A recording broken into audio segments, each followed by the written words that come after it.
And away we go. So, did you know that no matter how hot the city you're in, you can still catch a cold? So yeah, the more you know. But I digress. So, let's see what me, Eric, or Risk have sent into the podcast group chat. See whatever goes on in today's world and figure out where did it all go wrong and how can it be fixed if people actually give a damn to fix anything. So, I've sent an Instagram reel into the chat. The title within the video reads, Cup shows. The World Cup really shows how lazy your city is. So far, this is looking pretty bold of this guy to make that statement. However, let's see what he has to say on that. You ever notice that now that the World Cup is coming to your city, it really exposes how lazy your government is? Like, really? You could have cleaned this sidewalk this whole time? These potholes were optional? You paved this road in 2 days? 2 fucking days? Now they're planting trees, painting walls, cleaning graffiti. Really? I didn't even know our city had a pressure washer. And where the hell did all these landscapers come from? We had a landscaping team this whole time? It's crazy how the city's acting like we work at a restaurant and the food inspector's coming. You're like, quick, clean the bathrooms, clean that rat shit. And they're only cleaning the parts of the town where tourists are coming. How does half the city look like Dubai? The other half looks like City of God, Rio. Like, really? I feel like I'm gonna get robbed by a 9-year-old. It's crazy how the city is moving the same way my mom moves when we have relatives coming from out of town. It's like, your Tita Carmen's coming from Virginia. Vacuum the stairs. And you know what's crazy? Which isn't that crazy at all, once you think about it.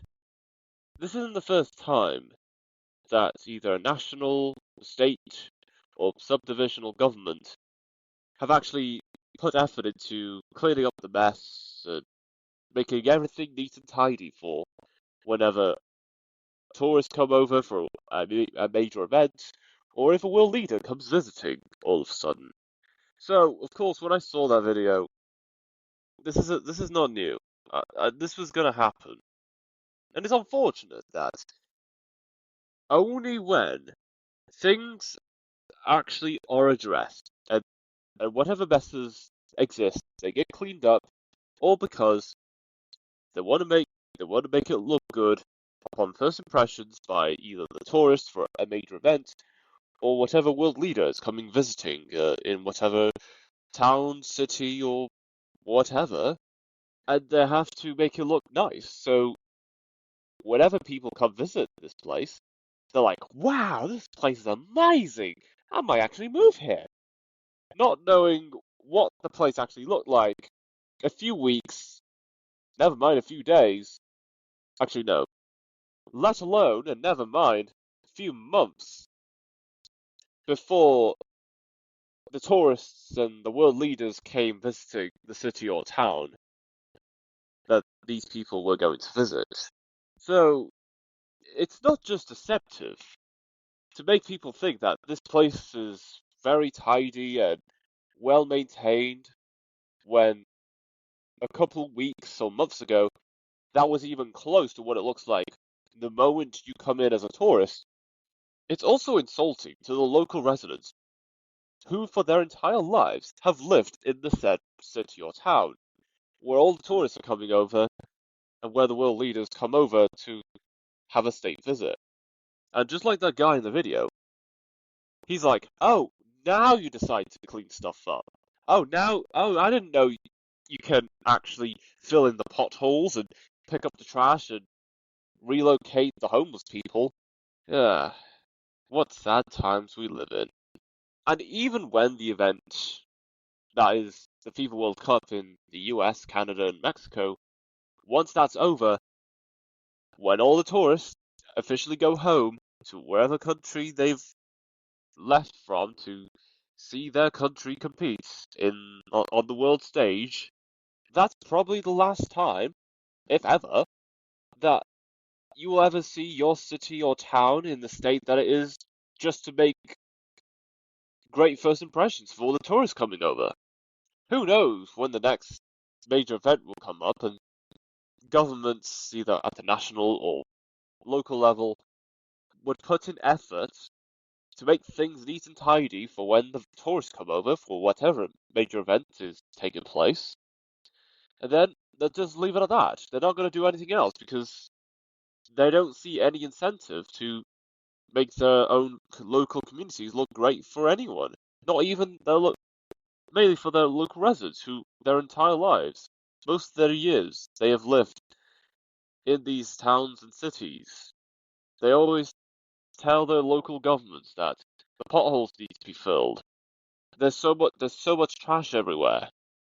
Whatever problems that exists, they get brought up in in town hall meetings, in hearings, questions at either the state or national level, and barely anything is done. Diddly squat. Barely diddly squat. Yet, for an event as big as the FIFA World Cup, that's the moment that governments of all levels say, you know what, let's make things tidy for the tourists. So they're gonna have a good time, and so that everyone gets a good first impressions for when they come over. And what if these tourists have actually visited the US before, and it was in a much worse state than it had been before they came specifically for the FIFA World Cup? Once people have such thoughts like that to begin with, or are they just catering to the huge masses of people coming over to ensure that there isn't too much negative press around the said major event? Which is already too late anyway, because well, the ticket prices for these World Cup games are already expensive as they are, and and despite prices of these FIFA World Cup ticket seats as expensive as they are, barely any of those seats were even filled in a match between South Korea and no, not South Korea. I know there was a match between Czechia and another team. Let me just check. Oh yeah, it was South Korea versus Czechia. For that match, South Korea versus Czechia, there was barely any seats filled in the stadium they played in. And whilst I haven't said this exact issue in previous episodes when talking about the FIFA World Cup, I did say that the prices of these tickets were expensive as they are, and it does not make sense for ticket prices to be that expensive, even if there's a high demand from people around the world to come watch their country compete on the global stage. The stadiums in the United States are so big. There's no reason for tickets to be that expensive. If these stadiums that's being played for any of these countries, they're big enough to facilitate these huge crowds. And to see these seats not even filled up, it's just embarrassing. I don't get it. It's a lot of bullcrap. Surely I'm not the only one saying this. Surely other people online will say that the ticket prices are ridiculously high. Not just for the size of the stadiums in the US that they are, also for the actually, yeah, that I was going to say something else, but I can't think of any. It's just the size of the stadiums that, well, what's the point making these ticket prices so expensive? There's more than enough capacity for fans from all over the world. Oh yeah, and also another thing. Whilst there is public transit in the United States, it's not that great. And if there are public transit that is great, it's only in the cities and towns somewhere in the New England region, New York, Los Angeles, or just any other major city in the US with at least a hun- at least with at least a million people. either within the city area or in the greater metropolitan area. If the public transit in the US was any better than it currently is, way better, then you know what, that could be understandable why ticket prices are so expensive. Ease of accessibility, anyone could get to the stadiums quite easily and conveniently. Yet, US public transit is, nah, at best it's mid. I know Utah has good public transit, not just because they were one of the first few US states to establish their own transportation authority before anyone else. Still, there are so many reasons to say why ticket prices should not be expensive as they are, and yet they still are. That's just me. Okay, that is all that's been sent in the podcast group chat since the last time I recorded a podcast episode. With that all being said, let's get right into the news. Carney announces new intelligence exchange agreement with France. On Friday, Prime Minister Mark Carney and French President Emmanuel Macron announced a new general security of information agreement to deepen defense and industrial cooperation between Canada and France. The pact facilitates the exchange of classified intelligence regarding defense, space, artificial intelligence, and aerospace sectors, making a significant bilateral step. At the Palais in Paris, Carney stated that Europe and Canada are poised to be powerful force for good, while Macron discussed trade and security. Ahead of next week's summit, the pact addresses priorities including settling major geopolitical crises, supporting Ukraine, and protecting children online. Now, I'm not sure about that last one. Macron's second term in office concludes next spring, potentially making this meeting one of the last between the two leaders before the summit. Yeah, I'm not sure about protecting children. I hear that sentence many times before. Yet, for whatever reason, there's somehow child trafficking still going on. Uh, the worst humans alive are in positions of power. I'm not talking just governments, I'm talking of international organizations, multi-million or even multi-billion dollar businesses and corporations, and whatever entities that has an influence in today's world. Well, in regards to Carney and Macron with their new intelligence exchange, even if there is progress and developments at some point right now, going forward, I think it comes down to who will be the next president of France. Because, as the story says, Macron doesn't have much time left as president. There's going to be a presidential election in France quite soon. And I've heard quite recently that the candidates entering the second round is going to cause quite the shake-up in the country. That is all I know. There is going to be a shake-up. That's for sure. So, all I think in regards to this story specifically about Canada and France's new intelligence exchange agreement, we just have to wait and see who will be the next president of France and what he or she will do in regards to progressing with that intelligence agreement. Or maybe not. Maybe the new president of France would say, I don't see any point in doing this, let's just disband it.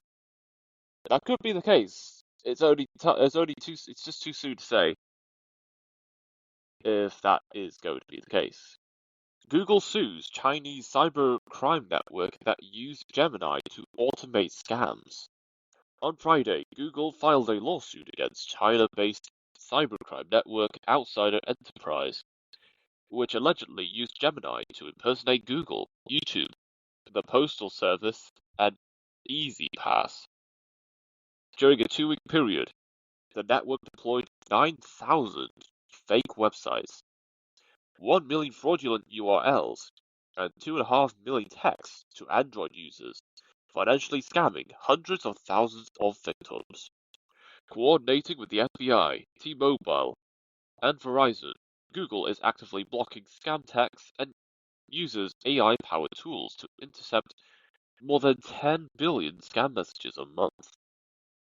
This is our first coordinated effort and lawsuit, and that speaks to the breadth of impact that this particular scam has. Google's General Counsel Delay Prado told the New York Times.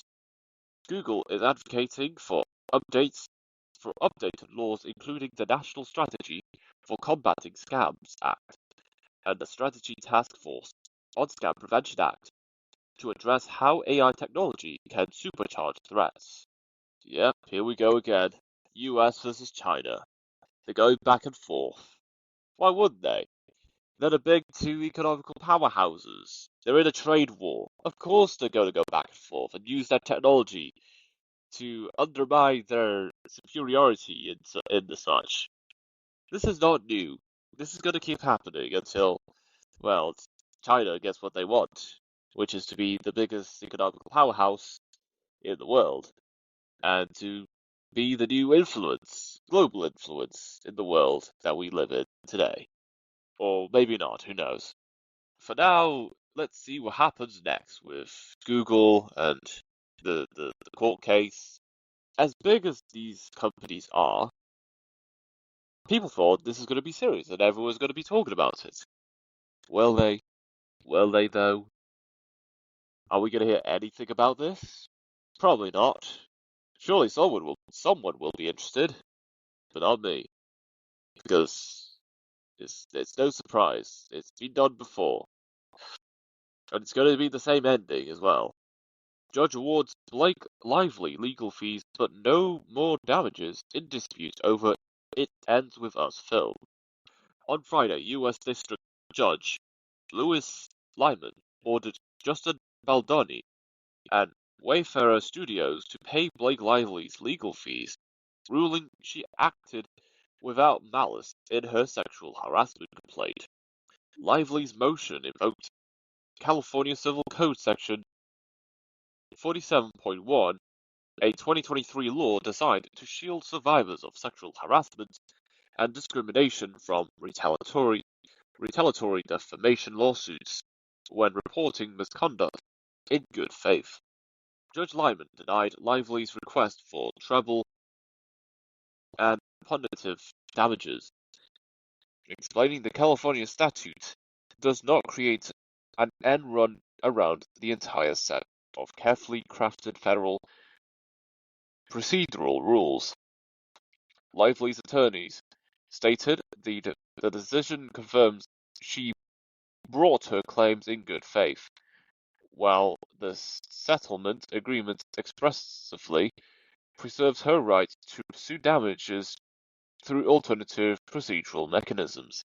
This order resolves the final legal issue between the co-stars following the May settlement, clarifying how Section 47.1 functions to compensate survivors defending themselves against meritless defamation suits.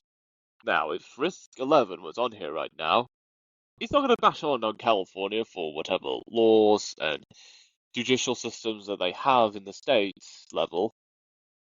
I know for sure that California has so much going on for themselves. More so than not mainly being negative than there are good. There are good things going on in California, but I'm not hearing those things as often as the bad things going on there. Now, in regards to the story, yeah, Now, the story itself is messy as it is. To use California's judicial system to do this court case, or have a trial there, this is going to get complicated. Now, people will argue that California's rules and laws is unfair, They're too complicated. To be honest, I'm not sure exactly what criticisms people would have for California's laws. I know that there is a lot of laws and complications in California that would not exist in other U.S. states. And if there are laws in California do exist in other states, I'm not going to say which U.S. political party has a strong presence in whatever U.S. state. I know for sure that these other U.S. states will have the same particular U.S. political party presence as California. That is all I will say, and that is all you need to know. And I'm not having nothing against whatever party is running in California or in other U.S. states. That is their ethos. That is their way of thinking, their perspective in life in general, from my own perspective. And everyone's entitled to their opinions. Sure, everyone's going to disagree with it. Yet at some point, we'll know where people stand on anything in life. So finally, to end off with Blake Lively's legal fees to be paid by Justin Baldoni and Wayfarer Studios. Now, I don't have much to say on this case, nor will I try to make any sense of anything from that story. What I do know is, having this case being done in California is going to be quite the legal gymnastics. There's plenty of laws in California which anyone in any court case will pull up and say, well, according to this law, it says this. I was following whatever I'm being accused of. This law says otherwise, that I can do this, I can do that, and there's nothing you can do about it.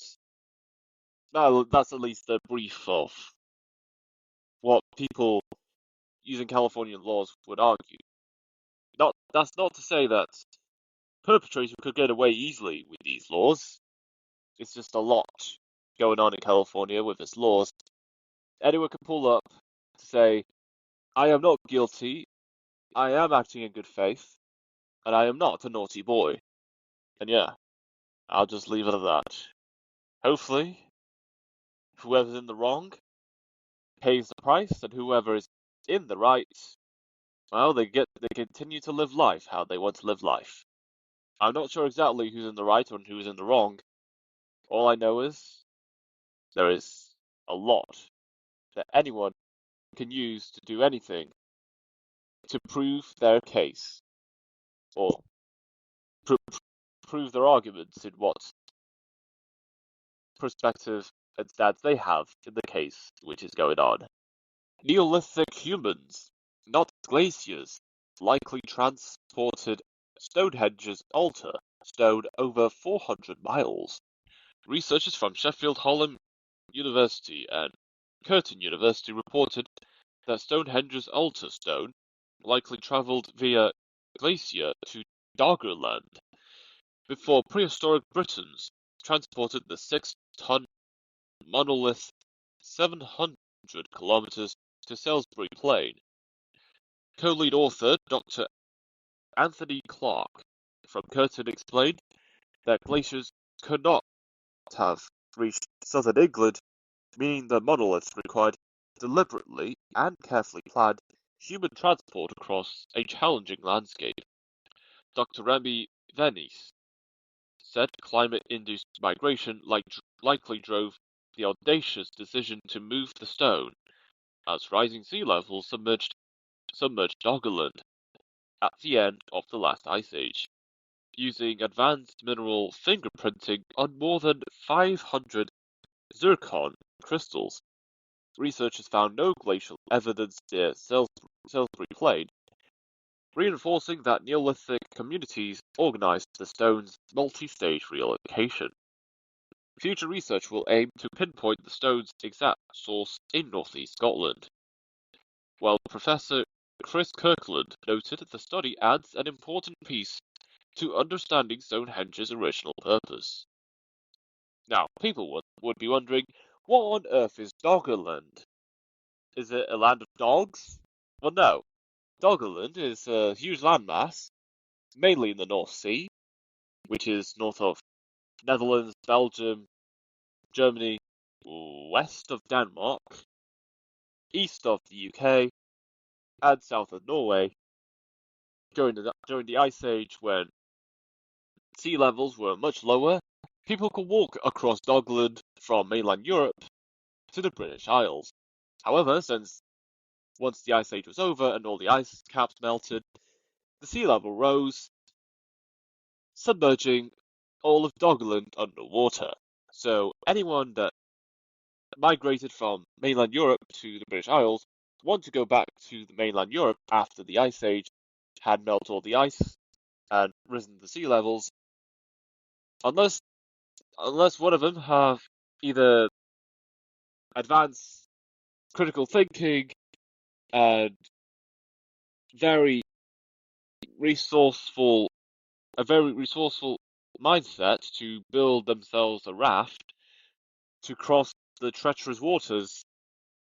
Their ancestors and their descendants are going to be stuck in the British Isles for a very long time until someone comes up with the technology to transport people across the ocean.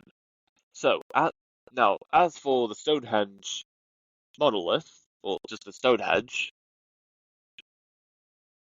that is one of the greatest mysteries I've ever heard in terms of penology.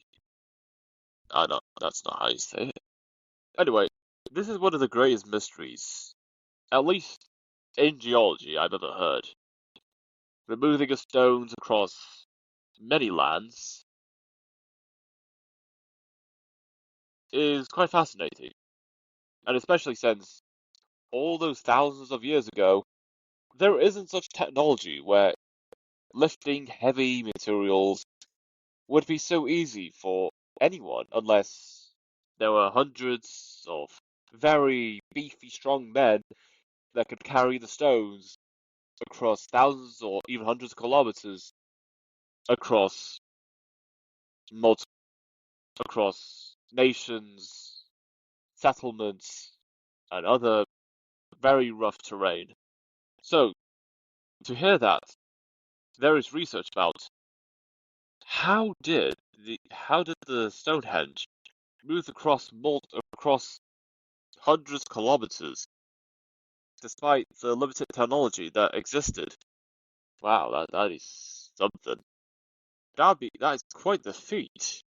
Now, I wonder if such a feat of that scale were to exist today, how much news coverage would that particular moment get? If it's even possible to achieve such a feat that is not just beyond logistic possibilities, but also physical capabilities. Wow. Imagine. Everyone would not stop talking about it for weeks. That is it for the episode.